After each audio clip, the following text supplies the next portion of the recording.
আজ সকালে ছাদে গিয়ে বেশ ভালোই লাগলো। অনেকগুলো ফুল ফুটেছে এবং তার মধ্যে এই বিশাল বিশাল ফুলগুলোও ফুটেছে। এই হলুদ ফুলটার ছবি আমি আগেও দিয়েছি, কিন্তু আজকে এর আমি একটা নতুন বৈশিষ্ট্য লক্ষ্য করলাম। এটা আগের দিন আমার চোখে পড়েনি। এর মাঝখান দিয়ে যে পুংকেশর আর গর্ভকেশর চক্রটা একসাথে বেরিয়েছে, সেটা একটা অদ্ভুতভাবেই বেরিয়েছে। এরকম কিন্তু আমি আগে লক্ষ্য করিনি। যাই হোক, ফুলটা তো খুব সুন্দর। এটা আরও সৌন্দর্যটাকে বাড়িয়ে দিয়েছে। মাঝখানটা প্রজাপতির মতোই লাগছে।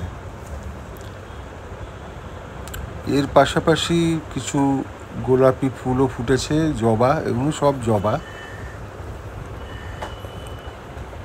একটা গাছে দুটো ফুল ফুটেছে, বেশ থোকা থোকা হয়েছে, রংটাও খুব সুন্দর।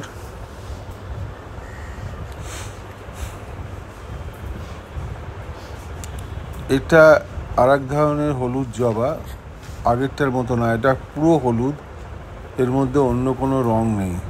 আগেরটার মাঝখানে রানী রং ছিল, এটা সেটা নেই। এটা একদম পিওর ইয়েলো কালার।